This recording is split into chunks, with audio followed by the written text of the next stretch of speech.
Hello, hello, and welcome to another episode of Sharing Wisdom. I'm your host, Angie Wisdom, and today it's a special podcast. I not only have a friend here, I have somebody who I consider a mentor in the business industry and one of my clients. So I'm excited to welcome Steph Clymer. She is the owner and founder of Shop Common Thread, and again, one of my dear friends. Welcome. Thanks, Angie. I consider you a mentor, so that was a surprising and wonderful intro. Yeah, I think sometimes people don't really realize that no matter what level of success that you're at, you still have mentors all around you. Right. I'm a coach and I mentor people and coach people, but I constantly look to people like you who have done so well in their business. And I like to examine it and get into it and really see wow, what's making that work? So yeah, absolutely your mentor. Oh, you know how to make a girl feel good right off the bat. We're starting off good then. Awesome.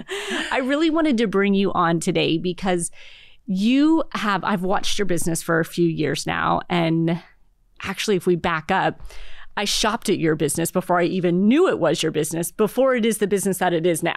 And I know that's confusing. Yes. But it was back when I was pregnant and I used to shop at this store called Expecting. Yes. Is that what it was? Yes. Yeah. And so I didn't even know you then. I didn't know your company, but that's who you were back then. And I don't think you would recognize me or my company had you never been told that it was the same. Yeah, no, probably not. Yeah. And something else we'll talk about too is I don't think I would have recognized the person that you are back then compared to now. I wholeheartedly agree.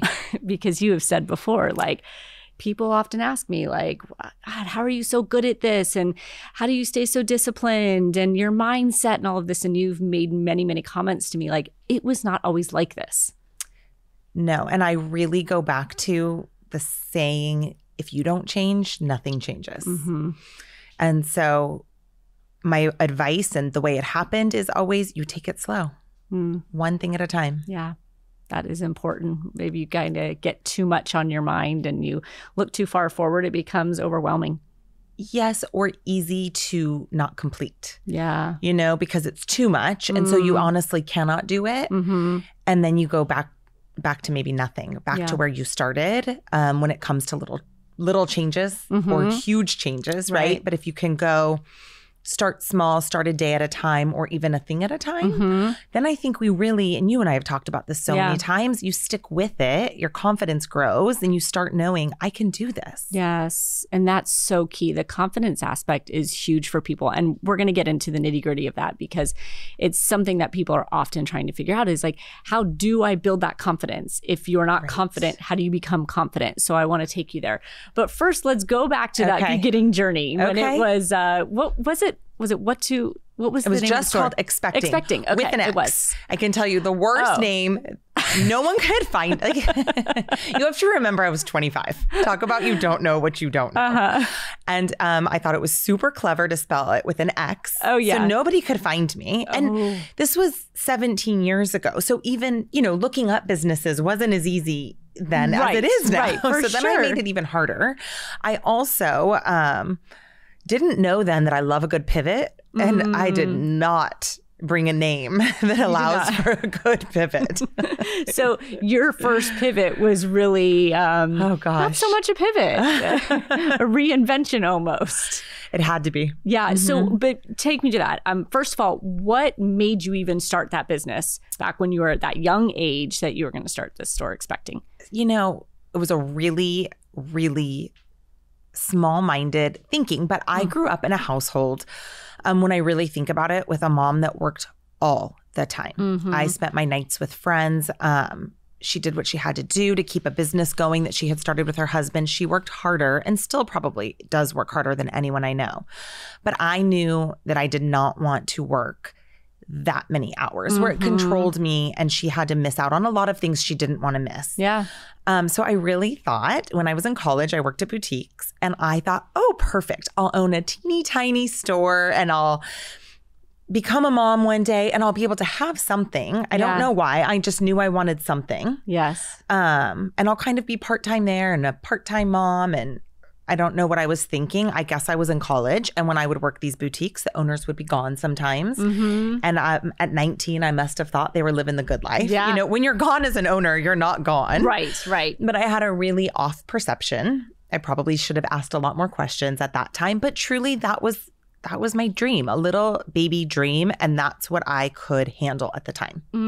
You're young, you're single, get this SBA loan. Backing it up a bit, I had a job I loved.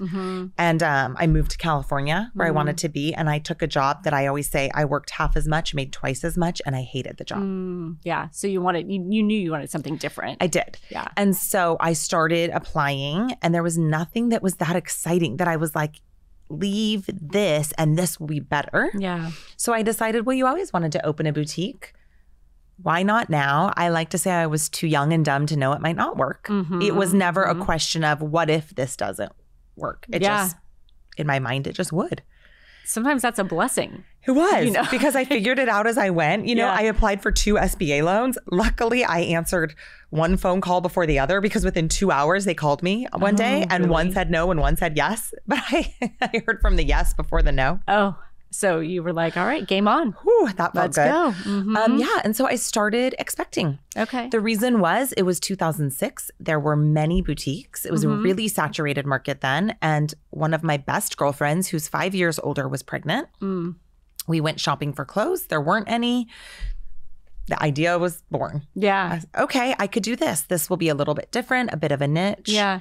And so on January 2nd, 2006, I opened. Wow. Right. So is it safe to say that, and I don't want to put words in your mouth, but it almost sounds like you didn't have this like fire of like, I'm going to create the best brand and store. And you were like, I'm going to have this little thing for me. And, I did. And I was not surrounded by entrepreneurs. Yeah. I hadn't taken, I don't want to say the right classes because I don't feel like anything I learned could have been learned in school. Sure.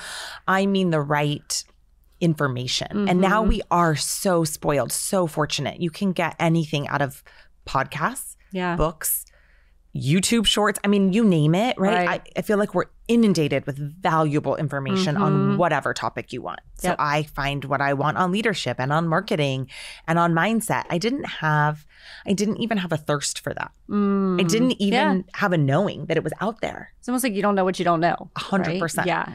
And so I was thinking of this because I was listening to you today on a podcast you were on. Yes. I was controlled by emotion. Yeah.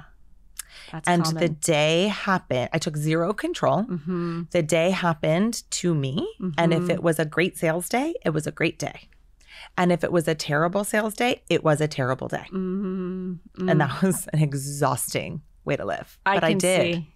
Yeah, I can see the emotion even in your face, like reliving that and how exhausting it is when you tie the performance to how it affects your life every single day. And I realized that the person I am today would really dislike the person, would be so just disappointed in that kind of thinking. Yeah. It's sometimes hard when you look back on how you used to be and you think, I wasted a lot of valuable years just thinking that I should wait. Everything happens for a reason. Right. No regrets, right? That's just where I was. Right. So then at what point in time, I know you had a pivot there, but what point in time did you decide to do the work to kind of, not with the company, but with you, to be different and start doing that development work? That was not until probably 2018. So at that point, I'm 12 years into the business. Okay. However, one key thing that happened after I had my first child, I had 2 years left on my lease. And that was just a business growth. My first kind of, I need to make this work or go down trying. And I really did start to change the business aspect then. I stopped waiting. I started creating events. I started taking control just at a business level. Yeah. I still wasn't doing the work on me. Okay. Around 2018, it wasn't even related to business. I didn't think, right? Because again, you don't know what you don't know. I had a husband, 3 great children. I lived in a home we loved. I had this business I wanted. It was growing, not skyrocketing, but growing. And I just knew that this wasn't it. I didn't feel really proud of who I was. Yeah. I didn't feel like I didn't have any type of routine. I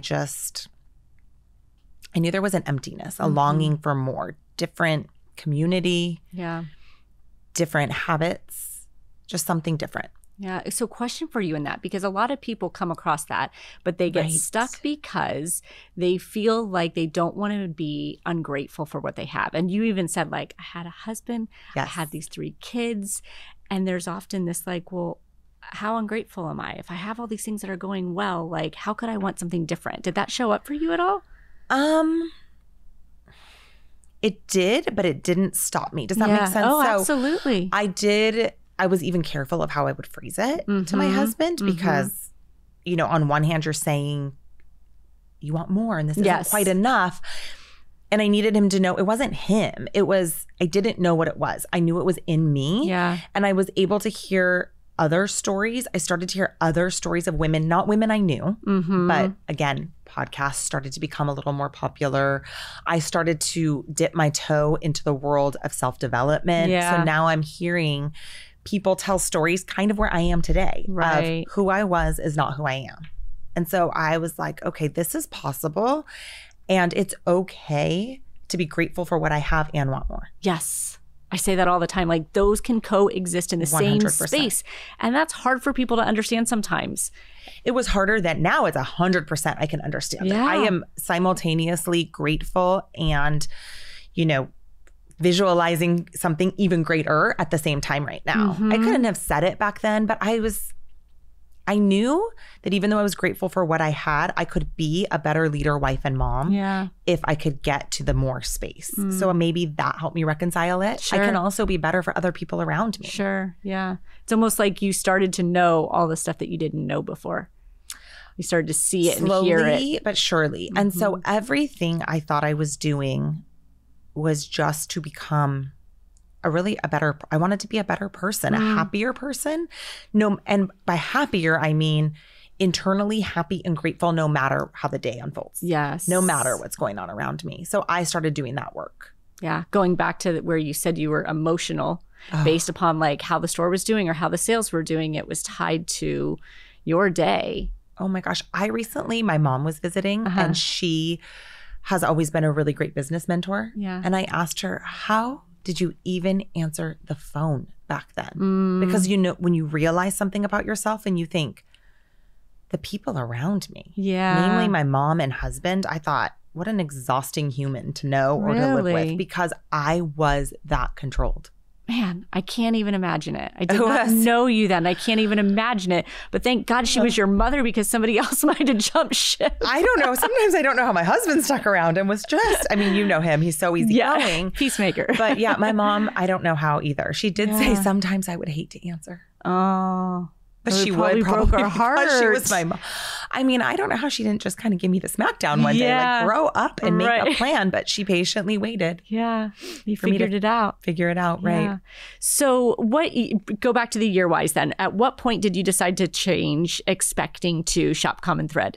Okay, so that was 2016. Okay, so I would say I made 2 big business jumps. Yeah, probably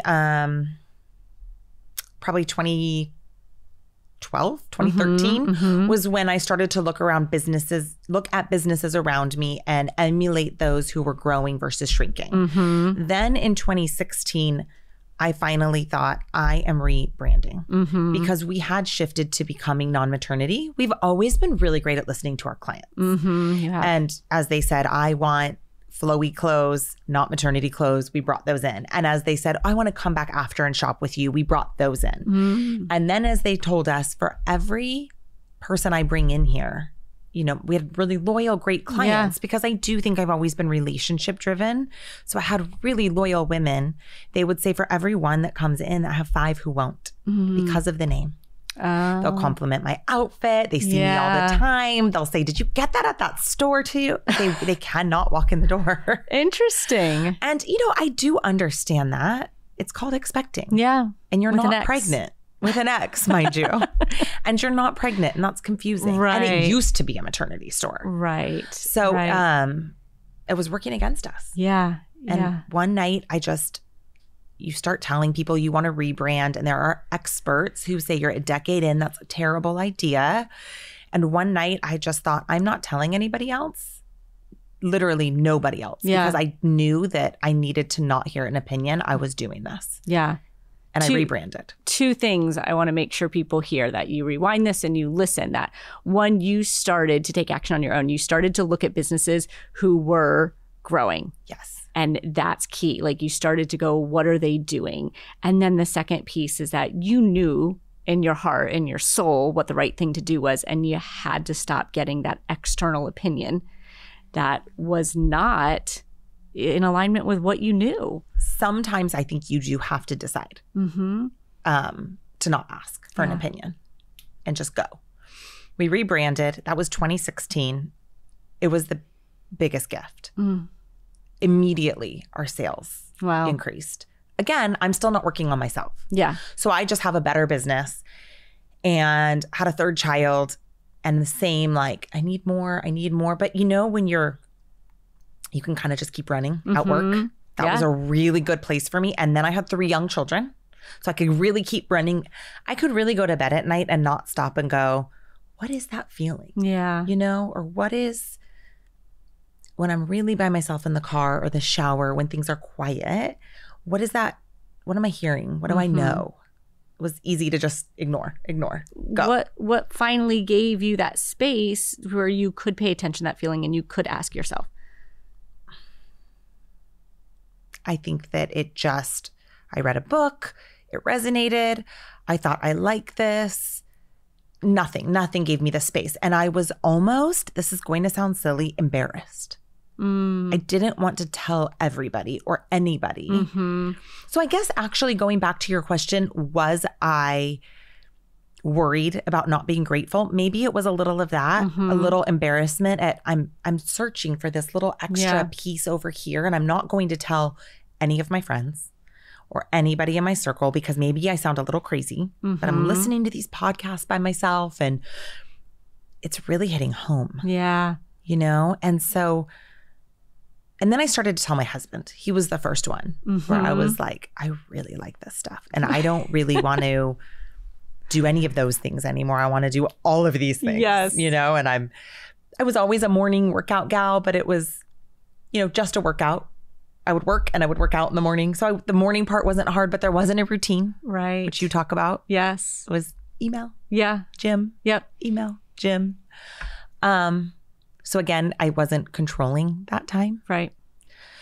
But you were growing, you were evolving, you were getting kind of that urge and that desire. And I love the way you talk about it. And I kind of like giggled about it because you almost talk about it like it's this like secret kind of like group over here. It was. Like, I kept it that way. It was. Like you were hiding it. I thought I was, but I do remember friends started to say things like, you know, because not everybody likes it. Right. And there was a little, we never see you or you're the, you know, people know when you're changing. Yes. Even if you think, I'm going to have this little compartment here of my self-growth and that's just going to be here. And then I'm going to have my parenting and my spouse and my friends and it's not how life works. Thankfully. Yeah. Because the growth made everything better in the end because it is all tied. Yeah. And you know what I love about your story too is I literally was just talking to somebody else about their journey. And something else that always comes up for me is that you hear these people that have stories that it's always this great moment of adversity, you know, or they have almost like Brendon Burchard was talking about mortality motivation, like you almost die or you lose all your money. Some big thing happens to make you change your life.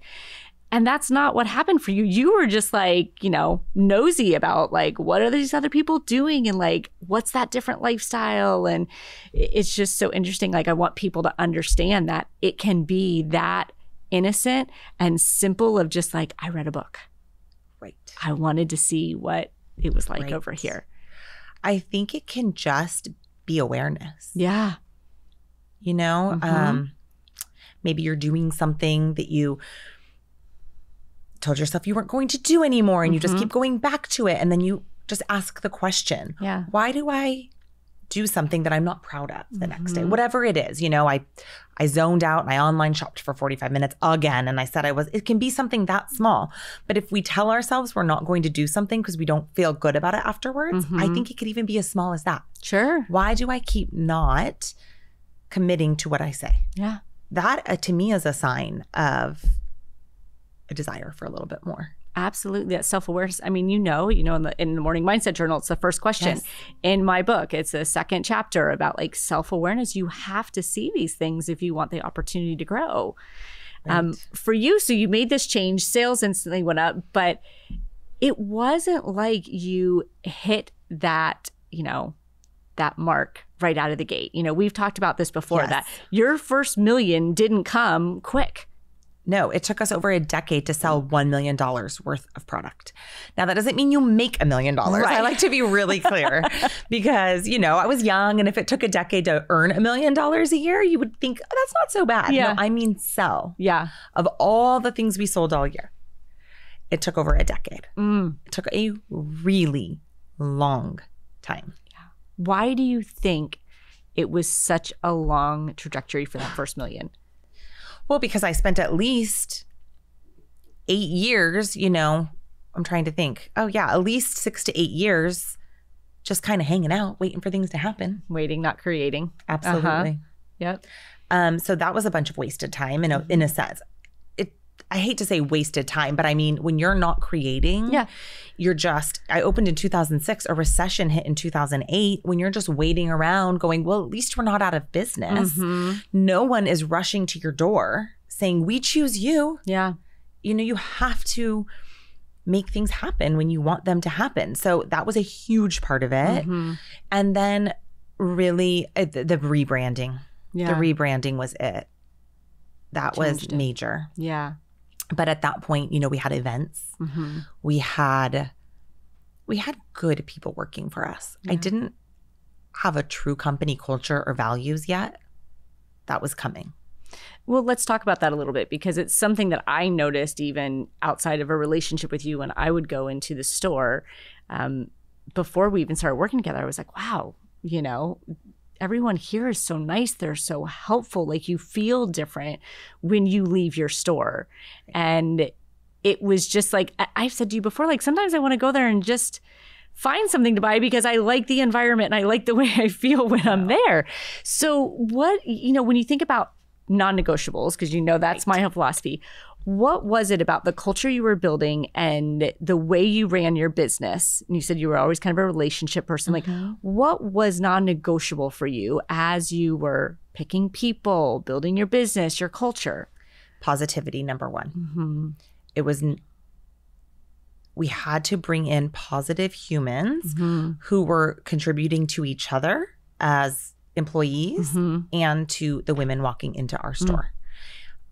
Because that's how you create a connection. Yeah. We have 10 values that we, kind of circle around, and positivity is number one.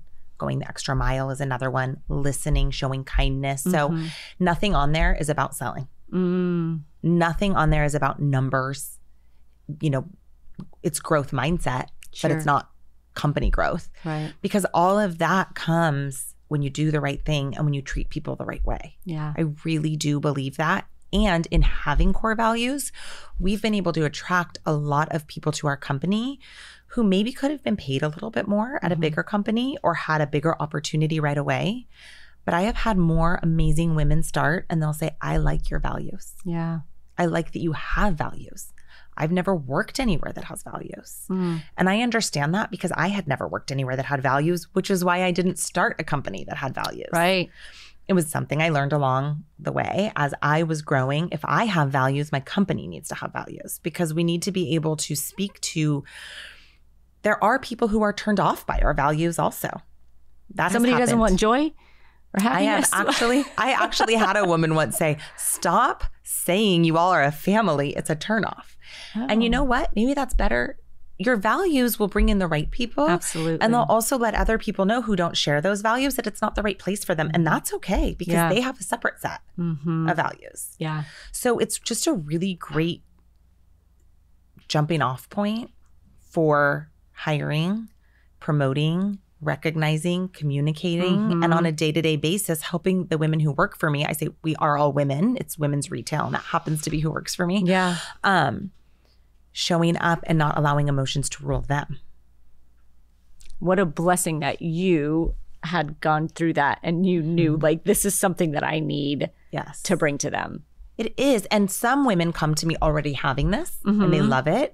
And other women grow, oh my gosh, exponentially with the company. Oh. Because they start to, well, you know, some of them have come to your 12-week courses and they start to see their own values. They start to create their own morning and they take control of their day. And it's really amazing. Yeah. And that's part of what your bigger impact is too.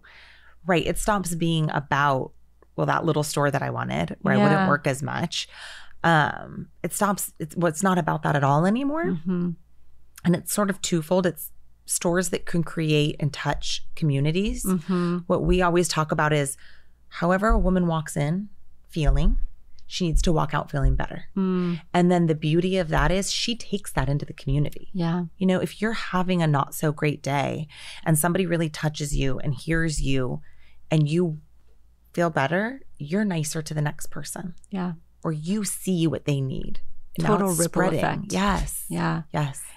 I have to share this with you. I had posted something about, you know, your new store opening, which we'll talk about, but I can't tell you how many DMs came back to me and was like, oh, I love Steph. I love that store. You know, there was just so much acknowledgement around you in the store. And that's a testament to those values that are showing up through your people and through you every single day. It's so good to see I now understand why you love to see people grow and hit their goals, because I am now starting to see it in the leaders.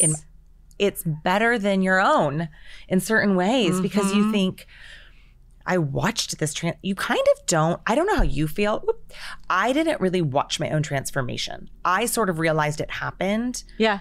On March 13th, 2020, when the world shut down, and I didn't crumble. Yeah. I wasn't ruled by emotion. I was really actually good. Yeah. And it was like everything in the past 2 years in the rearview mirror came full circle, but I didn't watch it happen.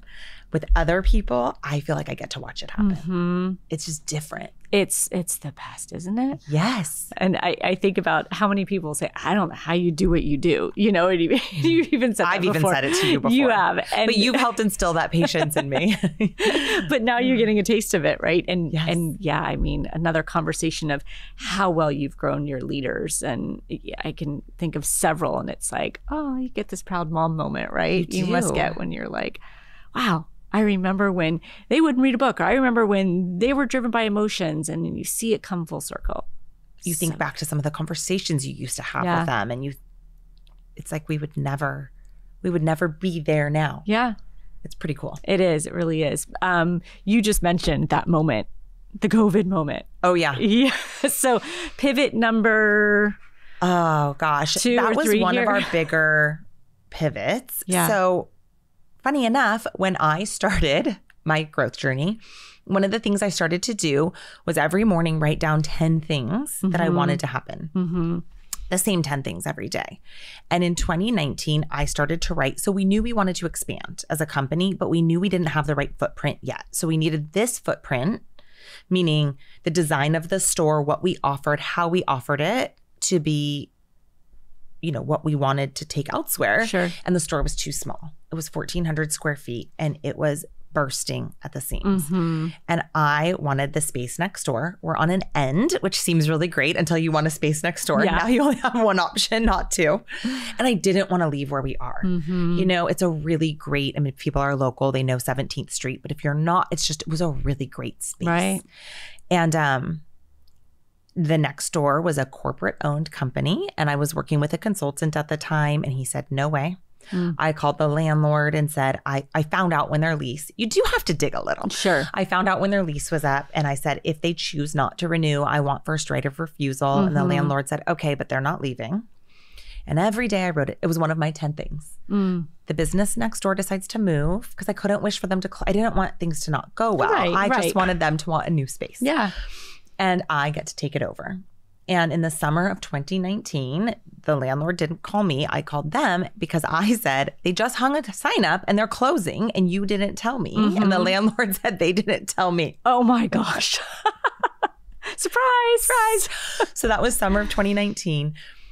The reason I think you have to write your dreams down is because while I was writing that down, I was calculating the cost, time, emotion, money of actually doubling in size. And the reason that was important is it was not an easy transition to take over that lease because the whole building was in escrow. So it was from one landlord to another, and that just complicated it. It got a lot more expensive than we thought. It had a lot more loopholes than we thought. And I just feel that if I hadn't been so committed, I might have thought this is so hard. This doesn't feel meant to be, but I knew it was. Because I could go back weeks and months. You wrote it down. I was writing this down and I knew it was the right thing. And so as luck would have it, we opened our twice as big store in January of 2020 and we were excited. And it was going really well. For 3 months, 2 months. And on March 12th, it was the rainiest day I can ever remember. I had a meeting with somebody who was he actually had been the CFO at Dry Bar and had helped them. And then he branched off and started his own company to help businesses analyze where to go, look at their numbers, decide the next move. And I signed a contract for him to help me. And the next day I called and said, can we hold off a second? Because it was March 13th and everything had to shut down. And I knew that I needed every resource I had to keep us going. So that was what we did. And the ultimate pivot was we became the sweatpants store of all sweatpants stores. And we built Easter baskets and our store turned into a warehouse. And 2 things happened. One, I told you, I really decided that it was okay to call myself a leader because I led the team through that. And I think before that, I was hesitant to give myself that title. Like I hadn't earned it yet. I don't know. I didn't have that confidence yet. But the other thing that happened is we were really, really busy. And vendors were going, what's going on? How are you having these orders? And I still was with the retail consultant I had been with, and he helped lots of companies. And he finally said to me, what are you selling? And I thought about it and I said, it's not what we're selling. It's how we're making them feel. And that was a really huge turning point in the company. God, can you say that again? It wasn't what we were selling. It was how we made our clients feel. Oh, that gives me goosebumps because it truly is. It was. They were showing up on Instagram because on Fridays we did put your jeans on. How do your jeans? I mean, it was so dumb. It was like, how do your jeans fit? We would put $500 at a local restaurant, and then on Friday we would announce what their restaurant was, and we would say, whoever shows up there gets lunch on us. We would deliver packages, and the clients would be on their doorstep or on their driveway having their margarita. That's what I mean. This is so weird to even say. We were just connecting virtually. Because everyone was craving connection. You were a bright light at a dark time for people. And it wasn't a conscious choice. It was just, this is what you do. And so we did that.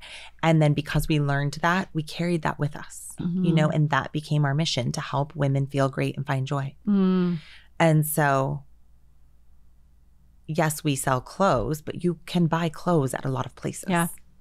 So we always have to remember our purpose. Huge pivot. And I mean, I want people to understand like what a big pivot, and the results of that pivot were astronomical. I mean, I remember you talking about your numbers guy and other retailers, and it was just constantly like, these numbers are off the charts. Like, what is going on? And you want to pick up your package out front? You want us to drop it off? I mean, I was part of that game. I mean, there were bags. We were so busy. It was so fun. As fun as it could be in that time. I mean, nobody was wishing for that, loneliness almost that people were experiencing. But it was a way to just be it's close. So they're not serious. So I think people tuned in to our little Instagram mayhem. Because we needed to just not be so serious. And who was it? Brandon Steiner, I was doing a podcast with him, and he talks about giving people what they need, not just what you sell.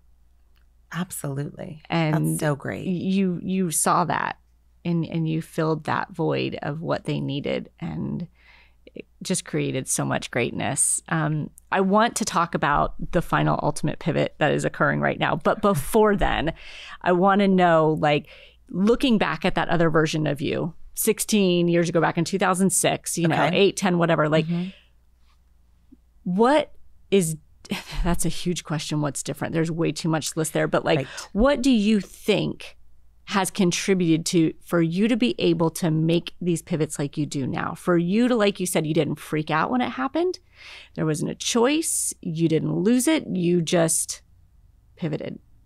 What have you done that has helped with that? Faith, confidence, discipline. Like that.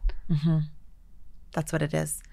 My faith is huge for me because in the quiet moments when I get scared, I say a prayer of gratitude, because while things haven't been easy always in my life, they have worked out how they're supposed to. So there's that. And then confidence in reminding myself things I've overcome in the past, commitments I've made and followed through on. And so I know that I can do it and I will do it. And I know that my team can do it and will do it. And then discipline, because we really don't always want to wake up every day and do what we say we're going to do.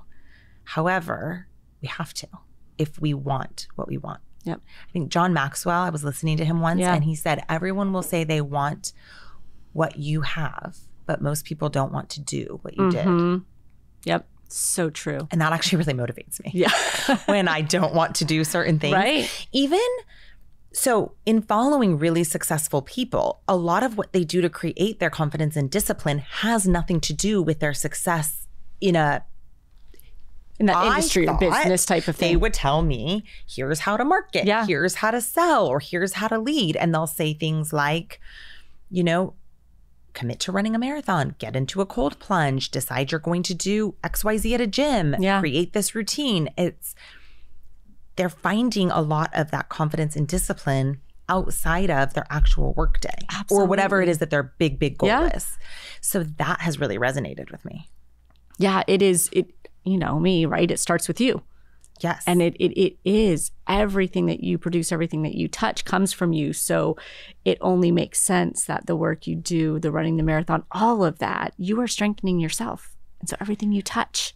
And there's always more. I mean, I think of, okay, you go 2006 to 2000 or to 2020, I was a different person, but I met you. We started working together in 2020. Yes. I remember you were like life coach. Yeah. I was like, I can't have a life coach. You'll be my business coach. I'm going to call you this instead.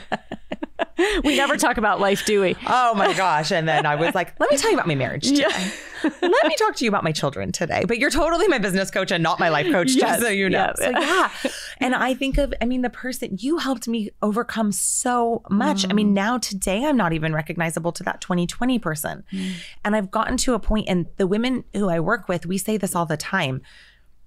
At the end of the year, I want to be really disappointed in the content we're posting at the beginning, the pictures we put on our website, the events that we're throwing, right? The person I am, my faith, I want to, at the end of the year, go, I can't believe I thought that was great at the beginning, because that's growth. I love that philosophy. So it's, again, it goes back to this is really, really great. And I'm really, really grateful. But I know that there's so much to learn and do. Maybe a little achiever in me, so it's never going to be good enough. I know you're going to rep for me on the achiever part. Enjoy where you're at. But you do. I know that you do. So bring us full circle now. We are at the ultimate pivot here. Oh my gosh. Okay, so this was really a just-in-time pivot because, as you know, and some people, if you know me and you're watching this, know, we signed a lease to open our second store. We signed it in the spring of 22, so over a year ago. And the store was to open this summer of 2023 in San Juan Capistrano in this awesome new development. And we've been so excited. And then it got delayed until October, and then November, and then January. And then most recently, they said maybe March, but probably not. And it was that most recent. And I feel like you'd been kind of nudging me. I kept saying, well, it's going to open. It's going to open. And there was nudges from Angie knows. sometimes we don't want to really pay attention and hear the delay. And, this is life. It's a big center. There's a lot of construction. You're dependent on a lot of other people. That is not a place I like to live, dependent on other people, their actions, their decisions. It was just too many outside factors. And that's what we were doing. And so the last time it got delayed, I was like, I cannot go back to my team again without a solution. And so I did go back and tell them, my buying team specifically, things weren't looking good. And they said, should we start canceling orders? And that was Wednesday. And I said, give me until Monday. And so they said, okay, and looked at me like I was crazy. And Friday, so between Wednesday and Friday, we found a space at Fashion Island Mall. We signed a lease and we said, we will open in 2 weeks' time. Go big or go home. And everybody said, how about 3 weeks? And I was like, it is the holidays. It has to be 2 weeks. So on Friday, we will open Fashion Island. And thank God, because we had our company party this week. And last year, we were on this growth trajectory. And I'm like, how am I going to spin this so that the girls don't give up hope? Because it's hard. You're growing and it's going like this. And then all of a sudden, it kind of goes like this. And it's going to go like this again. But, I think part of that knowing and trusting comes with maturity and age and having seen it a lot. And so I'm looking at these women who maybe haven't had to be through the down times with me, going, how do I look them in the eye? And let me tell you how grateful I was. Just in the nick of time. We will pivot and we'll open Fashion Island. We will still open San Juan when they're ready. And that's it. That's amazing. And I want people to understand too, because they may be thinking, oh, well, your store was opening late. But there's a whole cycle to this, right? Like bringing in the amount of inventory that you already ordered. You can't sell that inventory a year later, right? No. It's clothes, it's fashion, it goes out of style, it's seasonal. And you can't cancel all of it. Yeah. Right? I mean, these are other companies dependent on the dollars. Yeah. You build a team and a staff and a payroll around expansion. Yeah. It's a lot of things. It is not just, oh, I really wanted to open my store. I mean, the expense, the planning, all of it, like you said. So it was a required pivot. It honestly was. I mean, I don't know if you're supposed to admit these things. We won't make it till June. Yeah. We won't make it because you can't float a store that doesn't exist and all of those expenses. It'll have been 6 months. I thought, we don't have another 6 months. This is insane. Yeah. And I think that sometimes that's when we do our best work, when there's just not a choice. Yeah. I got goosebumps as you're saying that. Like, I don't know if we're supposed to say this. We won't make it till June. Well, you said it out there now. I did but I do think it's important to be honest because as people and as business owners and just as human beings, we always look at other people and we think that things are going, a little bit better than they maybe are just because that's how we compare. I don't think we often compare and go, well, she's worse than me or we compare and go, they have it together. Right. Or it's easier for them or it comes easier or it is going better. Yeah. And so sometimes it's just important to admit it's hard and you have to get gritty. 100%. And I do think you should say it because not that you have to say it to everybody, but that's part of well, I know, and it's fine you said it to everybody. Because, and I'll say something on that in a minute, but like you have to say it out loud to yourself. Like you've got to have that honesty with yourself in order to have the courage and take the action. Because if you just sat in denial, what happens? Then you're back to waiting. And not it creating. Does make the scary risks less scary because let's be honest, opening Fashion Island is not without risk or expense. But when you look at it and go, what's the alternative? Yeah. It does help you make those decisions faster and without regret. You just keep going. Yeah. One step at a time, right? Right. Yeah. And what I was going to say about that too is like people have this perception of things. Like I've even had a few people say, she's opening at Fashion Island. Whoa, she must be doing really, really good. Right. It makes it sound real fancy. Now you know the truth. Yeah. But it's important because I think people judge that sometimes, right? Yes. And it's like, oh, well, she must be doing just fine. Her sales must be out, And no, I mean, this is the truth. But this is what makes you the amazing leader an entrepreneur and business owner that you are. And I'm so grateful to be able to witness your journey and have a little, be along for the ride, whether we're walking and talking about it or whether you're in the office. I mean, it's just inspirational to see you pivot. Oh, well, without you, I might still be selling clothes in the one store because I had a lot of work to do. No. Thank you. Yeah. It's fun. It is fun to watch. So as we wrap up here, I kind of want to know this is all about sharing wisdom. So what is that piece of wisdom that you want people to really take from you, that one nugget? You can do it. No. Truly. Whatever you want, you can do it. And if you're not there yet to take the risk or make the big leap or make the big change, it's in you. And just start somewhere and start somewhere right now. No more tomorrows. Love that. So good. It has been a joy having you on the show. Thank you for coming on. Thank you, Angie. It's been fun. Absolutely. And if you all know somebody who needs that little, that first step, that simplicity into taking action and making growth for yourself, forward this episode, share it with them. And by all means, if you are here local in Orange County, then come see us. Yes. We won't have it out by Friday, but yes, come celebrate the grand opening at Shop Common Thread in Fashion Island. She also have online, so shopcommonthread.com. You can shop there. You can follow Steph at Shopgirl Steph. True. Or Shop Common Thread as well. Is that the right? Common Thread OC on Instagram. OC on Instagram. Truly, you do some fun stuff on there. I mean, like the try-ons and the different stuff. It is really, really fun. So follow along and support Shop Common Thread. Thanks, y'all. Thanks, Angie.